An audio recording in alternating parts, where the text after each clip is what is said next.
To join. There you go. Hi, welcome to Let's Talk About Writing. And I don't know if you saw your emails, but I sent an email yesterday for an announcement.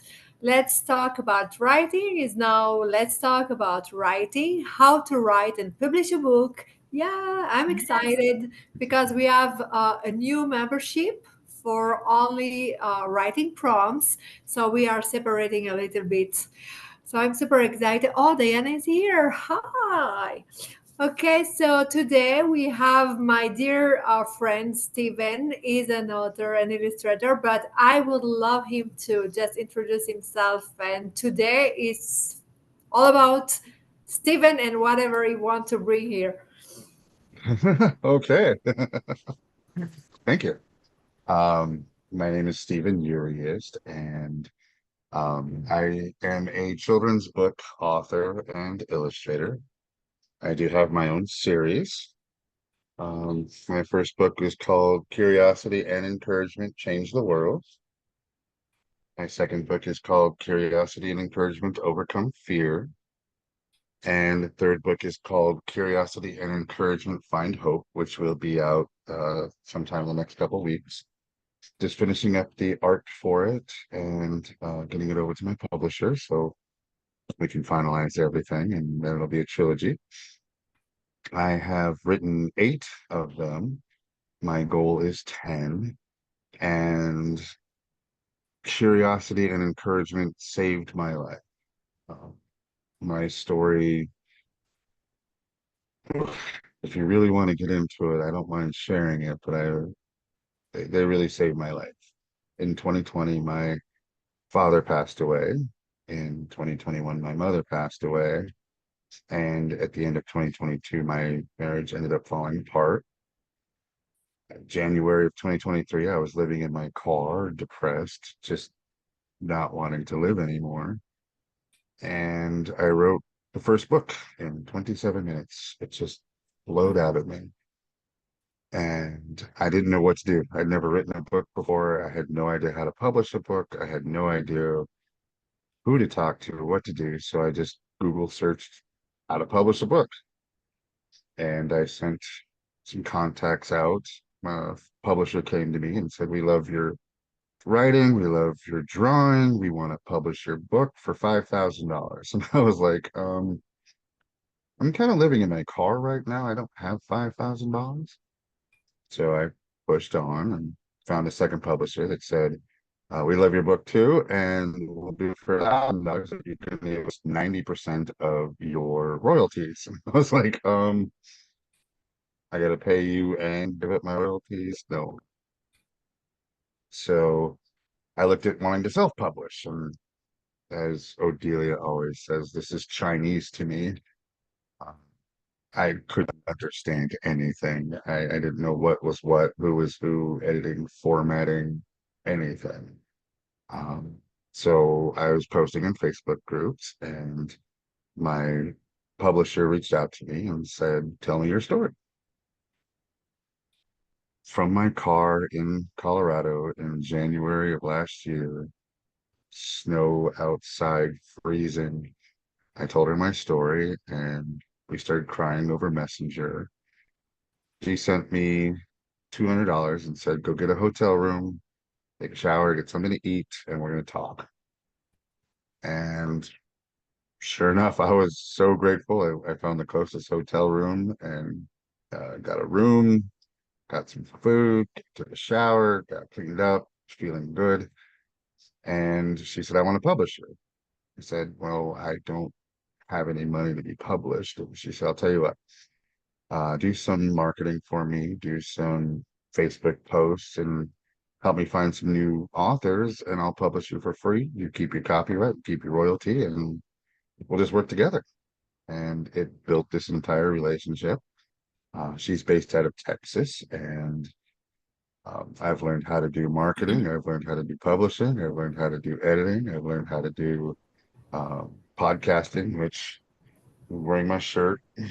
Podcast. Adelia was on the podcast, and it's just built this entire new life for me. Wow.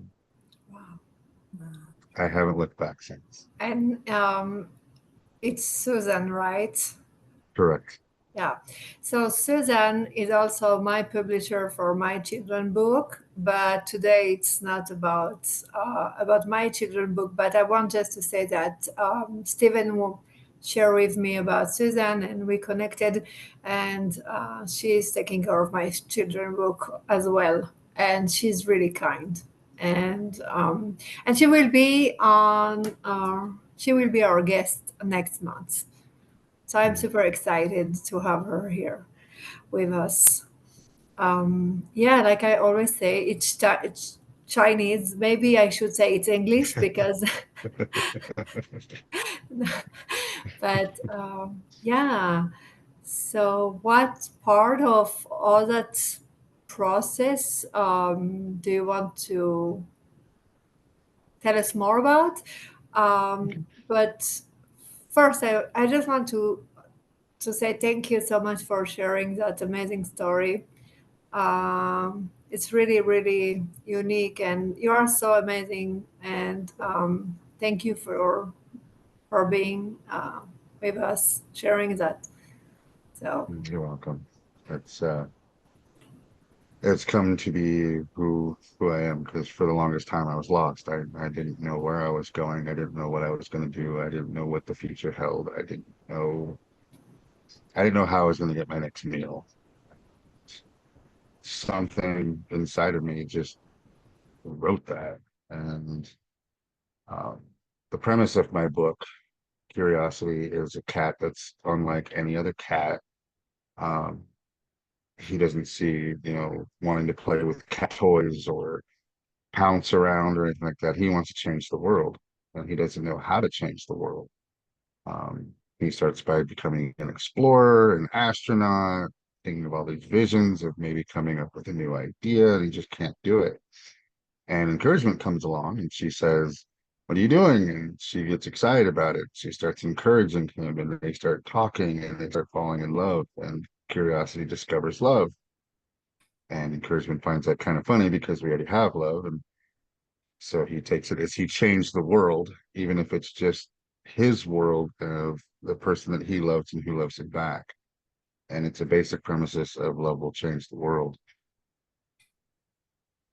But I take it you guys are writing your books right now. Is that correct? Mhm. Okay. My first question is what inspired you to write your book? Well, I can speak first if that's okay, but well, I think, your story, Stephen, I think you have to hit sometimes rock bottom before you can bounce up, Mhm. And, my life story has had its downfalls. Um, it's just something that's been literally kicking me to get out there, and whether it helps one person or more than one is really all I care about. Mainly myself, just to get it out there for myself. And maybe you felt the same way. But, you know, mainly for my children too. My children need to have it known that there's been a lot of pain in our last decade or so, losing my first husband and then me getting very sick a few years ago. And they almost lost me. And just just trying to tell them that, I'm living proof that life can go on, that you can make something of it. And whether this book is my launch pad or not is, who knows. But your story about your book being your launch is something that is very meaningful to hear for people like us out there that are in the same boat, really, in different ways, but we're kind of in the same boat. So yeah, I appreciate your story. I appreciate, you sharing it, and hopefully, the fact I'm on this call with you all is meant to be. And, there's good outcomes at the end, which is what we all hope for, I think, through this process. So So one thing I will say to that is you have the right attitude. Um, just get your book out there. It may or may not go to bestseller status. It may sell one copy. It may sell a million copies. It doesn't matter. Don't have it in your mind that this is going to get rich and famous. I'm going to travel all around the world and I'm going to meet all Yeah. kinds of people. But I will also tell you this. When you get your author's copy in the mail for the first time and you actually have your tangible book in your hand, something that you poured your emotions, your life, soul, your blood, your sweat, your tears into, countless nights of, maybe I want to say this, and numerous rewrites of everything, and just questioning yourself on what you're doing and is this right? Is anybody going to like this? To get to that point where you hold it in your hand for the first time is an emotion and feeling that you will never ever feel again in your whole life. It is indescribable. You don't know if you want to scream, laugh, cry. You don't know if you want to just burst out. You feel like you're gonna, I mean, you shake the very first time. When that happens, record yourself because you're gonna want to remember that. Plus, you can use that as marketing for when you're out there. Look at what I did. This is what I created. This is what I made. This is what I'm putting out in the world. This is a part of my legacy of what I'm leaving behind. And getting that on tape and being able to experience that again. Your second book is not the same. You're still excited about it. You're still like, eh, another book. But your first book, the very first time you hold it, is worth the entire feeling of writing the book. Hmm. Amen. These reminders are good because, when I started a couple of months ago with Odelia, I was just like, yeah, this is it. This is great. I'm gonna go places with this. And then you start with your self-doubts, you start rereading what you're writing and going, oh, looking at it from different perspectives, and you got to pull yourself back in. You just have to, and remember what it was that drew you to this in the first place. For me, lucky me, I have a core that is telling me not to stop, that just, it's been nagging me for the last decade. So at least I have that. But there are times, in this process where you just want to, I don't know, you just want to kind of give up. um, I won't let you. I know, and that's the gift of meeting Odelia randomly a few months ago, is I know that, this was meant to be. It was all meant to be. And this book has to get out there. It just does. So I'm going to tell you right to start, your first draft is not going to be perfect. It is not going to be finished. It is not going to be ready for publication after you hit period on the end. There is a process that goes through it, and there's editing involved, and there is emotions that are going to be involved. But I'm also going to tell you this: don't overthink it. Mm-hmm. Get it out. As an author with a published book, after it's out, if you think a month, a year, 2 years, 5 years from now, I think I should change that. You can always go back and change it. But if you keep waiting, you keep saying to yourself, this isn't ready, this isn't good enough, this isn't ready for publication, you're never going to get published. Get it out on paper, get it out of your head, get it onto the screen, get it to an editor. The editor is not going to judge you on if it's a good or bad. They're going to fix your punctuation, say it's better to say it this way than that way. Um, Change this part and put it into this part and move this part around over here. Just structure wise, because that's all their job is. They're not going to get emotionally invested into you. They're just going to just do their job and do it editing wise so it fits That the way. that's why we are doing what we are doing in the.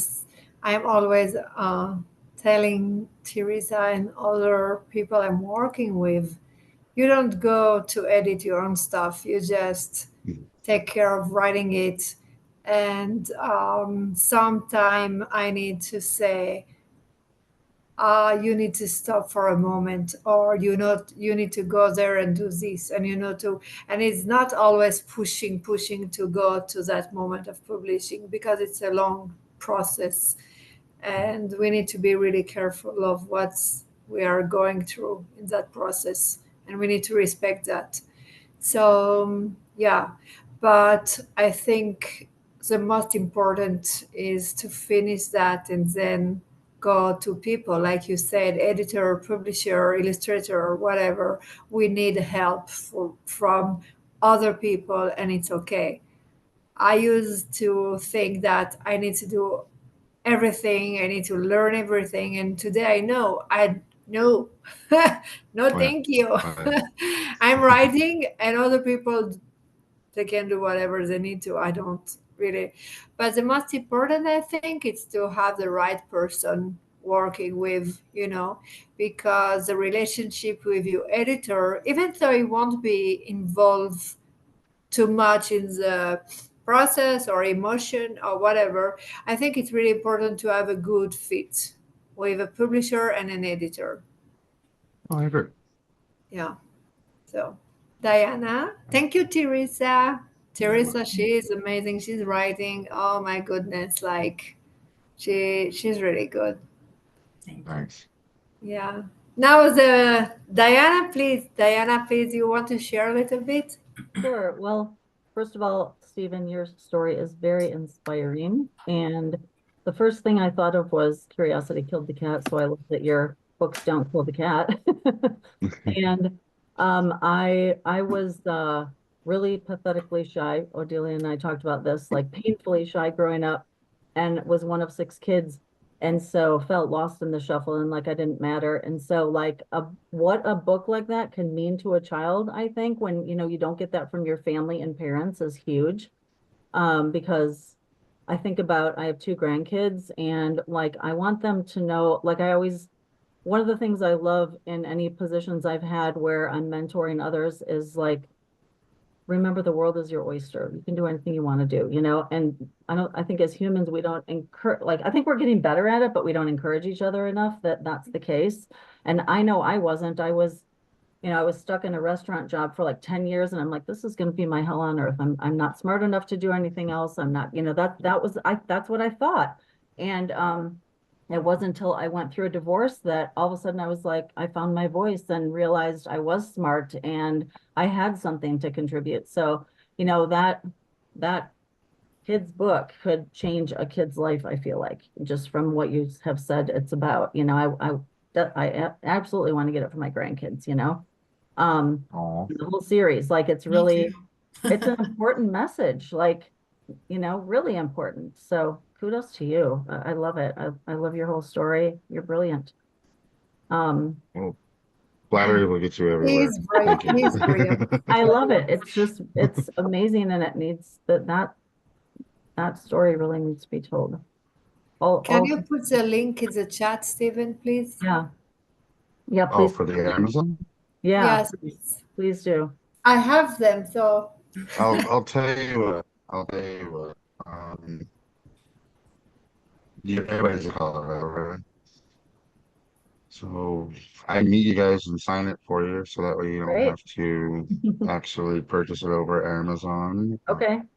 Yeah, And we can talk, and I can give you more advice or whatever you sure. want to That'd ask be great. about. And we'll set a time that we can all meet. Um, we Odelia and I met. We exchanged books, and it was awesome. And yeah, it was nice. um, But I can send that also on the email tomorrow if you want. So anyway, yeah, Yeah, definitely find me on Facebook. I think You see my name, we're Stephen already friends. Eurioste. I think we're already friends on Facebook, Stephen. Are we? Nice, Yeah, I don't know how, but we are. nice. From Odelia, okay. Um, That's so awesome. I started writing, well, it wasn't really as a goal to write a book. I had something I had to get out of me and I needed to get it on paper and just out of me. And I tried like a dozen times. And then I was like, well, maybe if I structure this like a book and have an actual tangible, outline of how I want to do this, I'll get it out. And it was really just like one initial piece that led to all this other, my life was heavily affected by addiction. So that's kind of what it was about. But some other trauma that happened to me. And so So once I got that out, then I was like, okay, now I feel like there's a story and a direction, if you will. So I really initially didn't have an intention of writing a book, and then it just sort of was like, okay, there is something here. And it, you know, I want to, I feel like every time I talk about the addiction that's affected my life with people, and I'm very open about it, it allows other people to open up about their experiences with addiction or other trauma that has gone on in their life. And so, you know, I've done a lot of volunteer and support work around it because of how it affected my life. So I think my goal is I just want to know, I want people to know they're not alone and that, you know, they can overcome it. And, you know, I lost my dad to it basically when he was too young, in my opinion. I thought I was going to lose my kids to it. They miraculously survived. Not everyone's kids do. So, you know, but nevertheless, when that trauma hits, just like Teresa said, and you have proven that, you know, you can overcome it. You can overcome things. So that's the goal, and just, yeah, to let people know they're not alone, and, you know, where there's a will, there's a way. And yeah, I love life, that. life can So get, is it a memoir? yeah. Mhm. The cool part about memoirs is that it's not timeline based. You Right. can start anywhere in your life. Yeah. Yeah. If you want to start at your lowest point and hit the reader with something incredibly powerful, boom, you start there. You can jump around in your time throughout your life as long as there's a meaning and a structure to it, as long as there's bringing everything, tying everything back. This is where I was, this is where I am, and take your readers on that journey. Whereas an autobiography, it's, I was born in Denver in 1978 Mhm. on a warm May summer's evening. And now I am 46 years old, and this is everything that happened in my life. Enjoy, have fun. Um, Memoirs give you that freedom to be able to add all that emotional stuff to it, to add the suspense and the drama, and being able to be vulnerable out there. And that is something that I recommend to all authors, no matter what genre you're writing in. I don't care if it's redefining the periodic table of elements. Be vulnerable. Put that Mhm. emotion into it. Mhm. Yeah, I mean, that's what I did. I basically felt like I vomited on the first page I wrote, like it was like a major traumatic thing. And it was like, okay, now that I got that out, now Me what? Because I just needed to get it out. So yeah. Me too, There me you too. Same for me. My go. first draft of my manuscript was, I told you, Diana, I think was like other F and anyway. Yes. Yeah. Oh my gosh, like Yeah. yeah, No, B and and that's C another and thing. Yeah, don't be afraid to use that language. oh no, I'm not. Don't. But you know the difference is the first time it was because okay, so I was writing in Hebrew and I was translating to English. And the first time I translate, it was really not okay. Let's say that. So for a lot of reasons, first of all, because of the editor I picked was the wrong one for me, and the publisher. So it's really important because sometimes you say, okay, I don't want to spend too much money on that, and at the end of the day, you need to restart everything and pay again. So first of all, it's not always the cheaper the better. Right, right. Sometimes it is simply it's okay, you know. I'm not saying you need to pay thousand, but sometimes anyway, it was a wrong choice. And what is funny in that story is that I didn't know English that well, so I didn't know too much about what's going on with my book until last year, where my publisher, she opened the book and she said, you know, it's not just the English, it's also the layout. And I'm like, oh my god, because in Hebrew it's everything in the other way, we are doing from right to left. So for me, it wasn't necessarily wrong or right. Okay. Anyway, she says not the English. The English is not that bad, but the layout, everything is wrong. And so I started again. And my editor, she was involved in every way.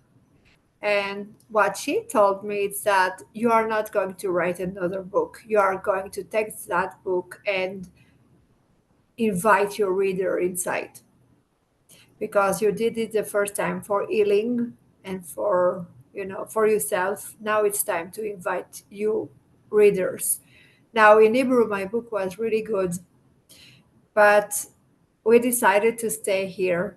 We were supposed to move back to Israel after 4 years, and my husband and I, we decided to stay. So I restart everything, and I'm super happy I did. But it's a journey, like you said. We cannot just say I'm writing a book and publishing a book. I don't believe in that. Like many people I know believe in. For me, it's no. But anyway, so what's the most interesting part for you, Stephen, in all that process, from writing, or what do you like the most? Oh, um, well, I love writing. I mean, there's something to be said about putting random words together to make a story that can affect, Teresa, as you said, even if it's just one person's life, even if it just affects them to think things differently or understand that they're not alone, or this is a good lesson to teach, and they teach other people the lesson. So I definitely enjoy that. Being artistic as well, I love drawing it. So I'll sit down with my sketch pad and I will just draw the layout, simple design. How do I want this picture to look? Then I'll have the picture in my mind and simple sketches, very raw, and then I'll transfer those over to the computer and I'll pull them up in Photoshop and then I'll design them how I want them to look so that they're more colorful, professional, and all that stuff. Um, but honestly, what I've loved the most is meeting other authors. When you meet other people who are writing or are published or are on their 40th publication, it's a different world. It's a different um, you look at things differently. In this day and age, there's not a lot of people that read books anymore. There's not a lot of people that um, go to the library or to Barnes and Noble and get a book and actually tangibly hold it in their hand and read it cover to cover. So when you find somebody who puts stuff out in the world like that and they're readers themselves, and then you want to find out what they're reading, you want to read that stuff as well, and then you just start to look at the world completely different because you're a part of that. Um, there's a movie that I I love. It's called High Fidelity with John Cusack from the 90s. Mhm. And there's a quote from there where his girlfriend said, um, "Why don't you produce a record?" And he went off on tangibles of why he didn't want to do it. And she said, "Even if you sell one record, you can become part of that industry." And that's how you have to look at it. If you just sell one book, you're now a professional author. If you sell, uh, those things that you learn on publication about how to become a bestseller author. But once you become a bestseller author in a certain category, you can promote that for the rest of your life. I mean, that could be written on your tombstone if you want. Best-selling author, and I mean, it becomes a part of you, who you are. It's not a conceit per se, but it definitely is a life-changing experience where you just feel a part of something that's bigger and stronger and higher. And you start to realize that you're leaving a legacy that no matter when your time comes, your books are around forever. I mean, your great grandchildren, 150 years from now can pick up your book and say, wow, this is a part of my legacy as well. It's that feeling that really got me to be understanding and thankful and hopeful for it. Yeah. I love that. Legacy. Thanks. It's my Legacy. Yeah, absolutely. it's my title. The legacy. Yeah, it's amazing. Do you have a question, Teresa, Diana? Well, Stephen, you said that this book just sort of found you. Had you ever in your life thought about writing a children's book or any kind of book? Um, Not writing. I had two previously illustrated children's book that somebody else wrote. Um, and it was just me drawing the pictures, sending them over, her saying, change this and this and this. And finally got to the point where she approved everything and published the book. And I'm credited as the illustrator of it. I did not send any royalties or anything. So it wasn't like exciting on, yeah, I'm an illustrator. Yeah, you can Google my name on it. And the book is really cool, but not for actually being an author on it. I've always written poetry, short stories growing up, but nothing ever excited me to like, oh, I want to make that into a children's book. Um, Being on rock bottom and having this just come out. Um, so I'll be honest with you, I took 2 bottles of NyQuil one night and I fell asleep. And when I woke up, I heard a voice say, not yet. And I swore it was my, um, and then I wrote the book right there in my car.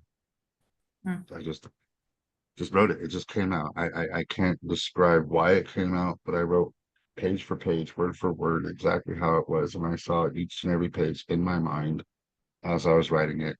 27 minutes later, I had this tangible thing and I had no idea what to do with it. It was just something that needed to come out at that time and something that I needed to have for me. The after part, I could have just sat there and felt sorry for myself. I could have just been like, well, that was stupid. And not done anything with it. But it was like a calling. I mean, when people talk about calling, it really was like that, where this is a really good story. I want somebody else to read it. I want somebody else to experience this. I want to go down this road. And the road was dark and it was paved in a hard gravel and I didn't know how to get past it. But at the end of that road, there was a shining light that I could see. And getting there was just a battle, but man, was it worth it? And it introduced me to a whole new world. It introduced me to people. It excited people when you tell them the story. And then the first time somebody buys your book, you're just kind of like, oh, wow, thank you. And you just don't, you know, you just feel so enthusiastic about it. You just want them to like it and love it.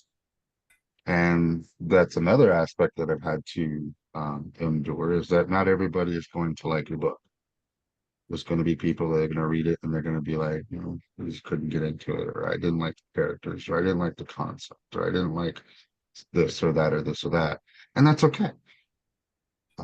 Because you will have somebody who will absolutely love your book and they will absolutely want to know more and they will find you and they'll reach out to you and then um, you'll start to set up places to go sign.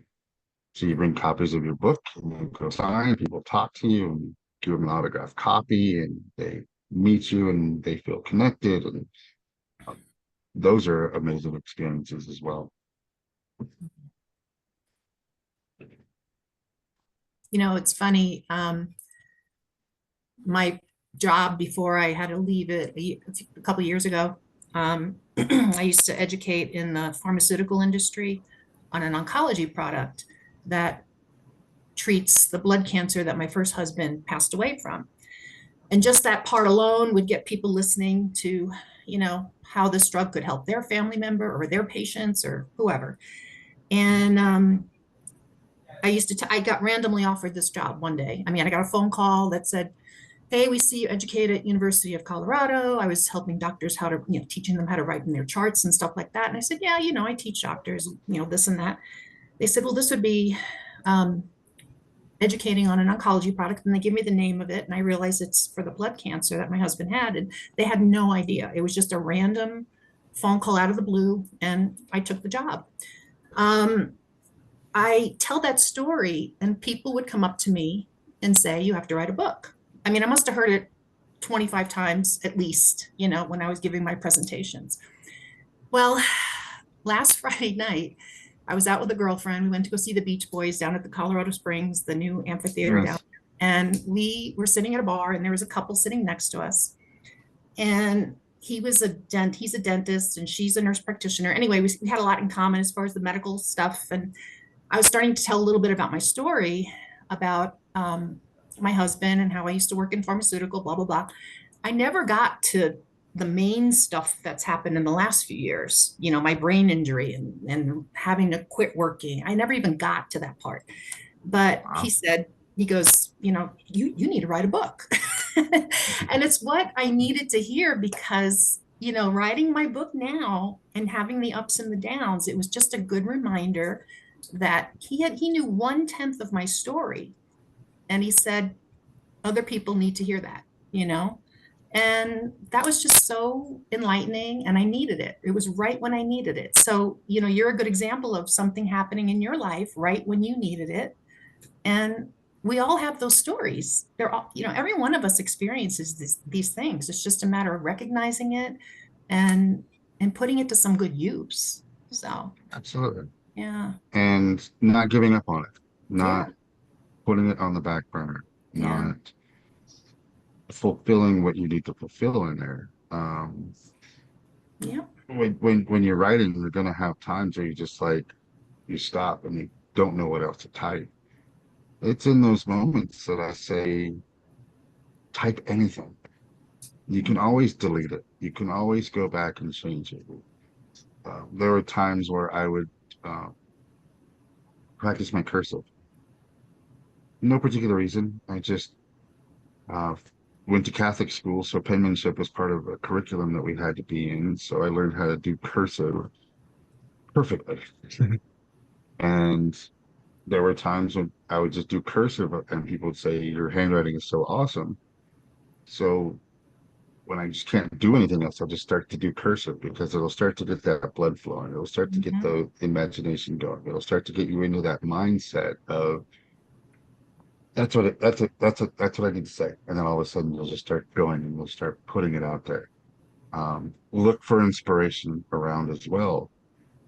I have a friend, she is in a wheelchair, but she's also a runway model. And she was just in Paris Fashion Week a few months ago. And she was on her wheelchair going down the runway. And it inspired me so much that my 9th book is called Rock and Roll Model.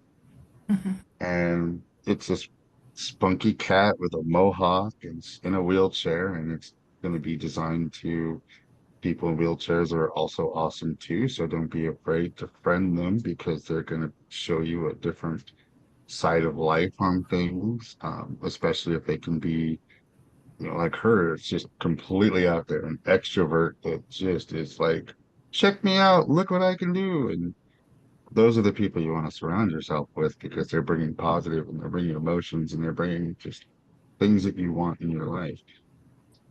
And when it comes to you guys, I don't know what you want to make the change, and you're going to find your tribe.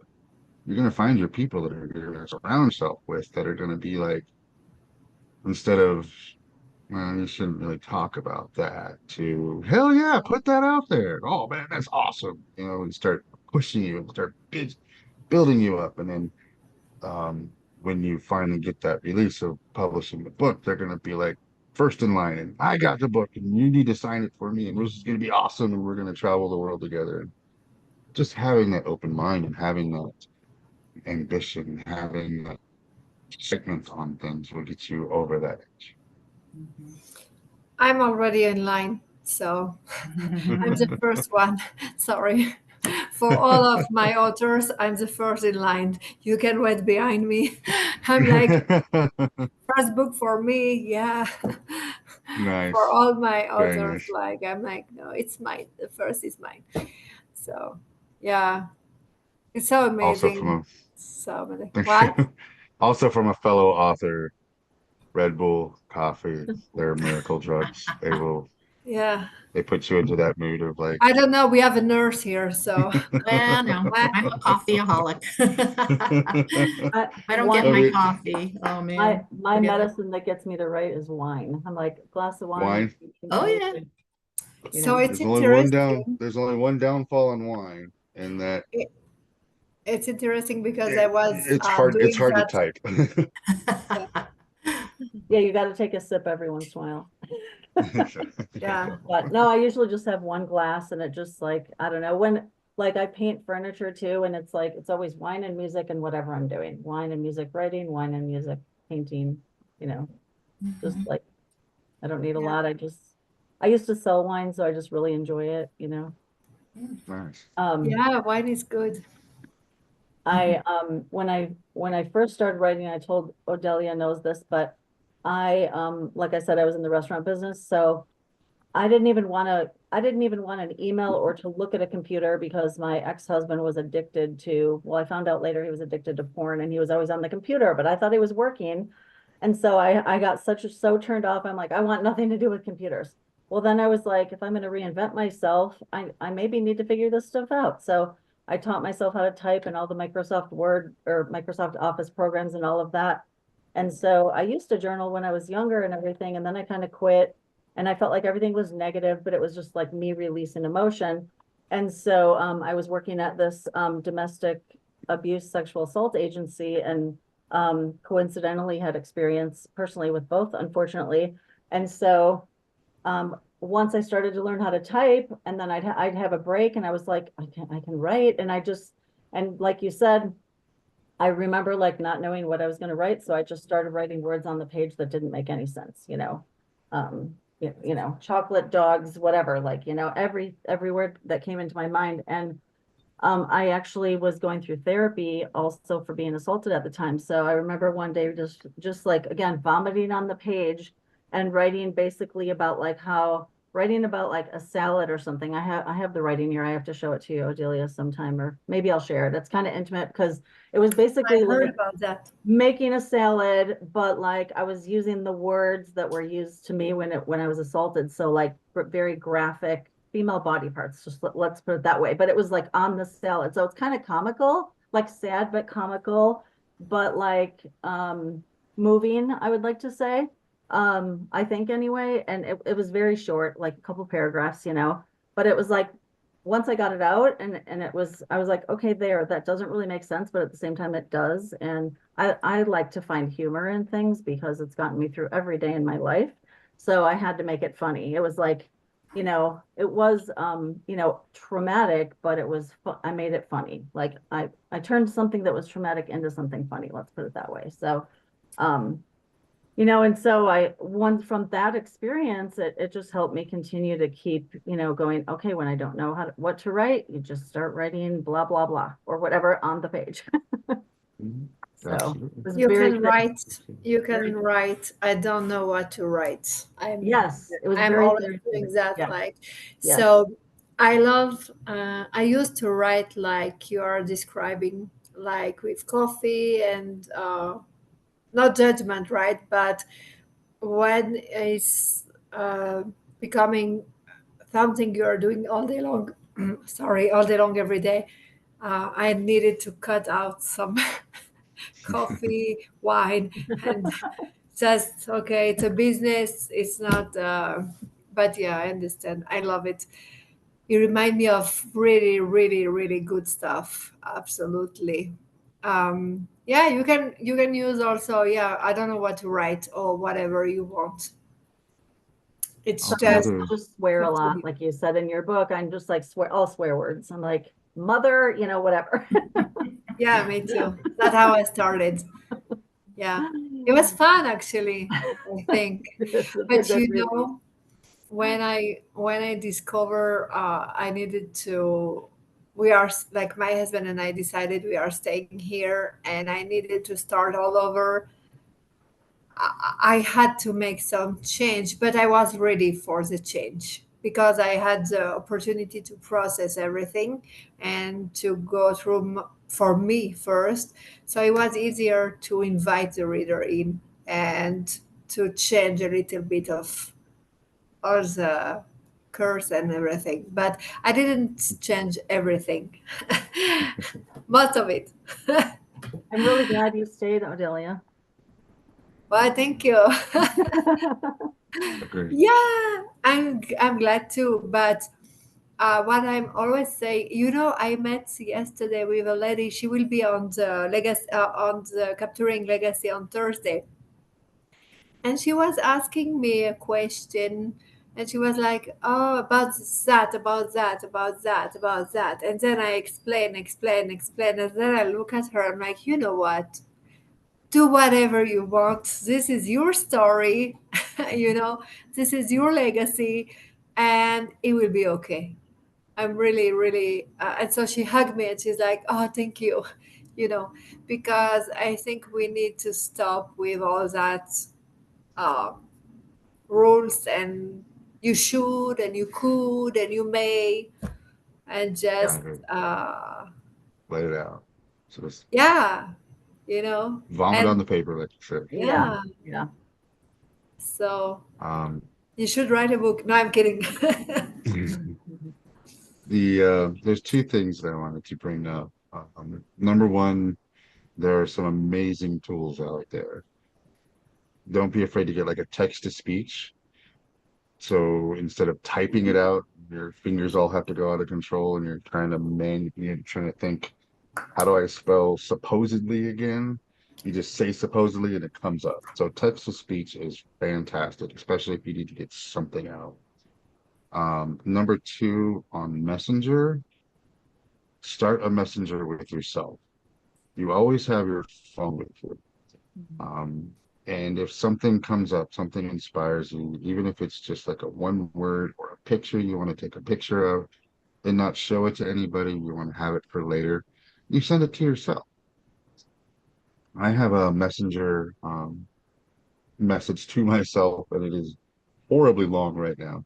But it has all 8 books, and it has links to the places that I found that I go, I want to check that out later. Or if I'm walking down the street and I see something that catches my eye or I find funny, but I don't really want to tell it to anybody, I'll just put it in there and I'll record a message or I'll type it out or anything like that. And then one day you'll go back and you'll say, where was I in this again? Oh yeah, I was at that point. And then sometimes that's an inspiration that'll come out and you put yourself back into that frame of mind.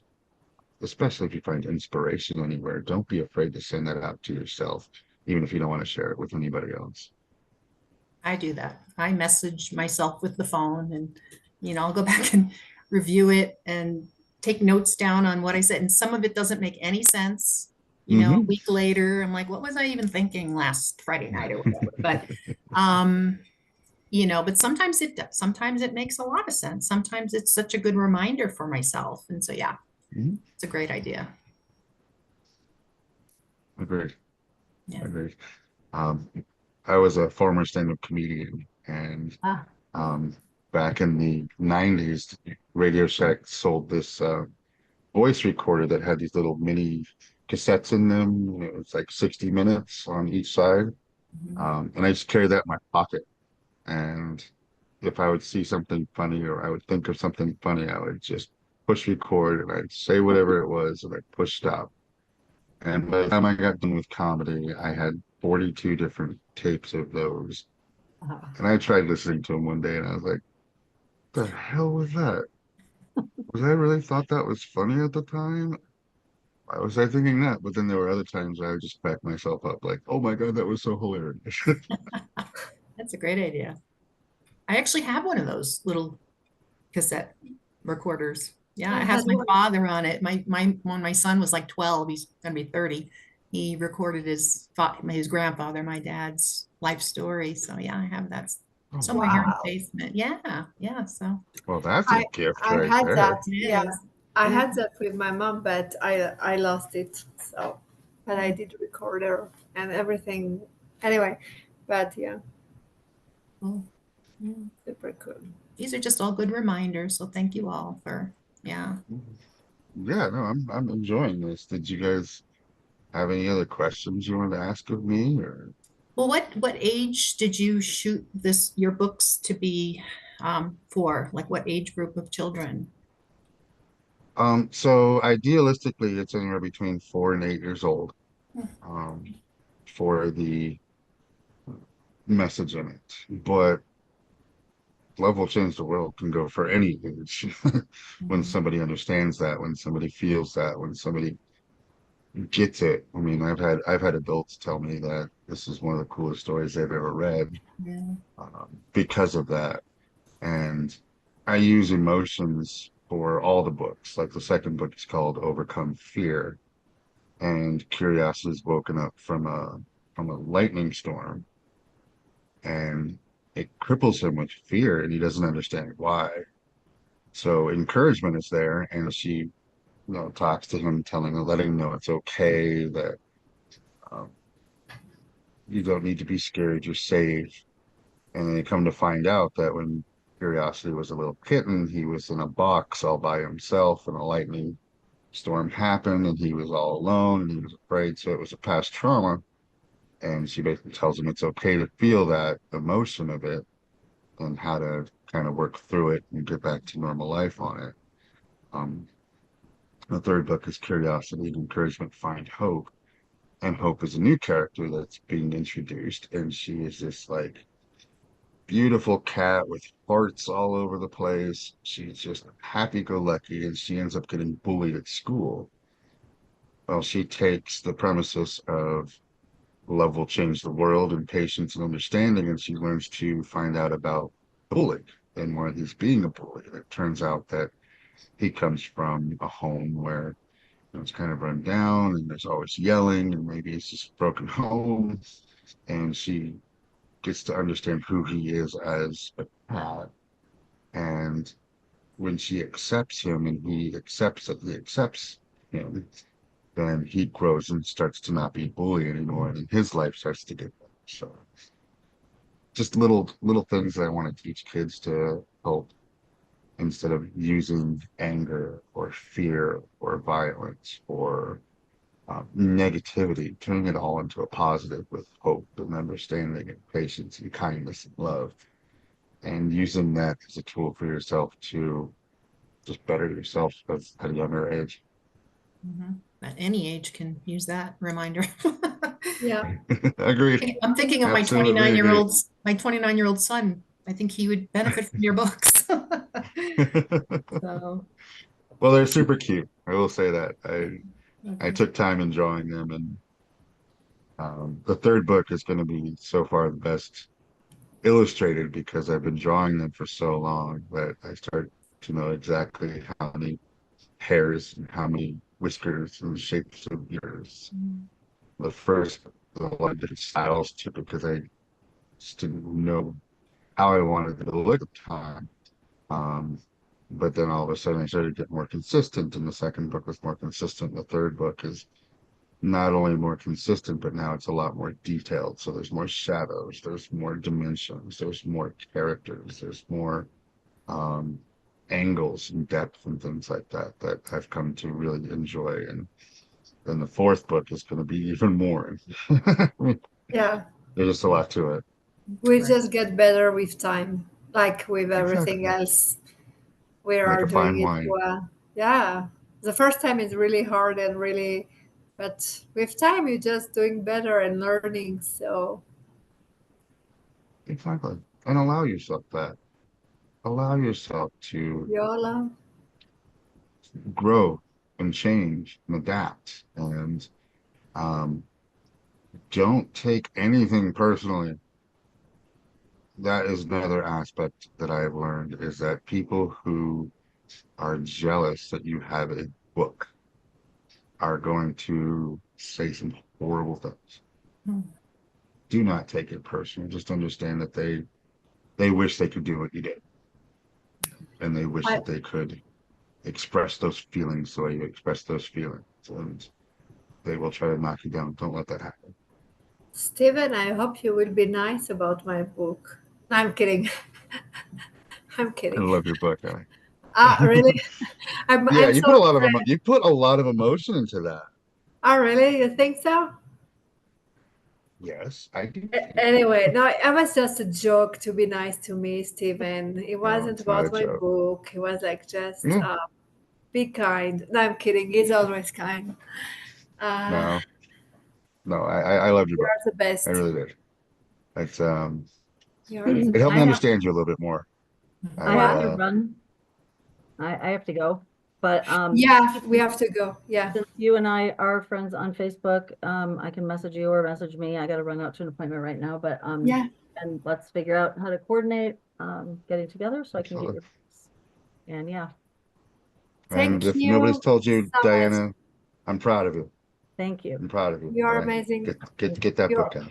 yeah. Thank you. You're all amazing. You're welcome. Thank you. Thank you so much for being with us. Thank you. I really appreciate all of you. Have a Thank great You're you. day. welcome. And Great. Teresa as well. I'm super proud of you as well. Thank Keep you. up that. Get those emotions out. Get it out. Get to that point where you hold tangibly in your hand your book. Okay. I You will did, thank me. Teresa. Teresa, you have a minute? Or maybe we stop the recording first. Nice to meet you, Stephen. Pleasure to meet you as well, Yeah. Teresa. Take care. What